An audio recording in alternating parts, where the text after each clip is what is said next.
인터넷의 발달이 포르노 사이트 때문이라는 말이 있습니다. 컴퓨터 성능을 발전시킨 이유도 게임 덕분이라는 이야기도 들어봤습니다.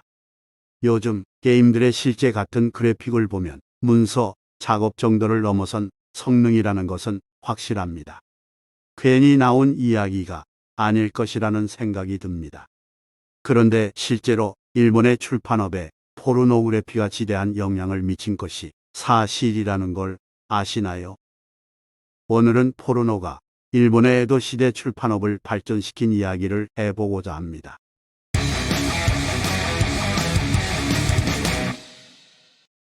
지금은 책이라면 누구나 쉽게 구매하거나 빌려볼 수 있는 물건이지만 예전에는 그렇지 않았습니다.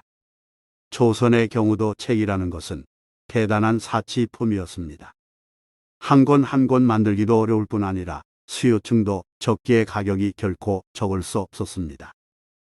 중종 시절에는 책 한 권이 쌀 2년치라 했으니 평범한 일반 서민이 책을 가지기에는 현실적으로 무리가 있었습니다. 하지만 단순히 가격만이 문제는 아니었겠습니다. 문자를 모르는 사람도 많았고 문자를 알더라도 내용이 고리타분해서 특별히 읽어야 할 사람만이 필요한 게 책이었습니다. 일본도 불교, 역사서, 한서 등 고전이나 정통 사상을 담은 것들이라 어려운 내용이기는 마찬가지였습니다. 그러던 것이 에도 시기 17세기 말에 혁명이 일어납니다. 바로 호세일대남이라는 소설이 초베스트셀러가 된 것입니다. 당시 금속으로 책을 찍어내는 서양의 활판 인쇄술이 일본에 전해졌지만 비용 및 기술적 부분으로 목판 인쇄 방식을 통해 책을 대량 출판하였습니다. 이 책의 내용은 제목에서도 유추되듯이 한 남자가 7세에 첫 경험을 시작으로 60세가 될 때까지 수많은 사람들과 관계를 하는 내용입니다. 물론 허구의 판타지이기는 하지만 관계한 여자가 3,742명, 남색 상대가 725명이라니 그야말로 어마어마한 소재를 다룬 내용입니다. 이 책이 유행한 이유 중 하나가 단순 글만 되어 있지 않고 그림이 함께 삽화되어 있다는 점입니다. 글을 모르는 사람도 그림을 통해 내용을 짐작했다고 합니다. 아마 글을 모르는 사람 입장에서는 분명 답답함이 있었을 것이기에 글을 배우려는 강한 동기가 되지 않았을까 싶습니다. 그런데 호세일대남과 같은 스토리는 그보다 600년이나 앞선 1000년의 음란 소설이 존재했었다는 것을 아시나요? 바로 겐지 모노가타리입니다. 헤이안 시대 1008년 한 여성 작가가 쓴 소설이 있습니다. 바로 히루카 겐지라는 주인공을 중심으로 연애, 영광과 몰락, 정치적 욕망과 권력 투쟁이 일어나는 귀족 사회를 담은 소설입니다. 호세일대남처럼 완전 포르노만을 다룬 것은 아닐지라도 다양한 여성들과 관계를 맺는 부분들은 공통된다 하겠습니다. 이 소설은 무라사키 시키부라는 여성 작가에 의해 태어났는데 작가가 결혼 후 3년 만에 사별하게 되어 슬픔을 잊기 위해 쓴 것이 지필 계기라 합니다.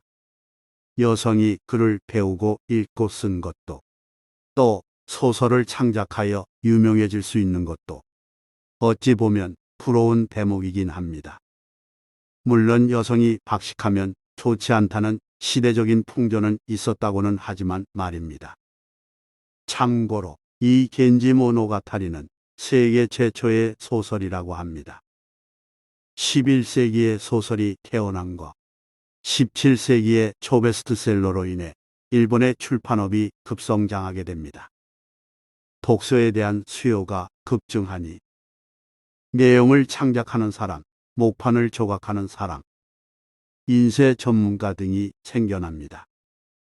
분업과 전문화가 되면서 책의 퀄리티가 올라가기 시작합니다. 근데 출판업자 입장에서 목판이라는 것은 상당한 비용과 시간을 요하는 투자입니다. 그렇기에 공동으로 출자하는 경우도 있었으며 특히 판권이라는 개념이 형성됩니다. 이 목판에 소유와 이용에 관한 개념이 생겨났으며 허락받지 않은 복제품이나 해적판을 발견하면 자체 회수하거나 관청에 신고하여 단속하였다고 합니다. 마치 요즘의 저작권과 비슷한 개념입니다. 또 하나 독특한 개념이 있는데 바로 공유경제의 일종인 도서 대여업이 생겨났다는 점입니다. 목판을 이용한 대량 생산을 하더라도 책은 여전히 고가로 취급되었습니다. 하지만 책을 읽고자 하는 수요는 많았는데 이 수요를 맞추기 위한 새로운 산업 형태인 책을 빌려주는 대본업이 생겨났습니다. 당시 에도에만 200개가 넘는 대본소가 있었으며 단골 거래처도 있었다고 하니 그 수요가 적지 않았습니다. 내용을 정리하면서 자주 드는 생각이 있습니다. 조선이라면 어땠을까라는 생각입니다. 조선도 꽤나 야한 소설이 있긴 합니다. 바로 춘향전입니다. 그럼에도 많은 사람들이 이 책을 읽지 못한 것은 역시 상업을 천시하는 문화가 너무나 강하게 가로막았기 때문이 아닐까 합니다.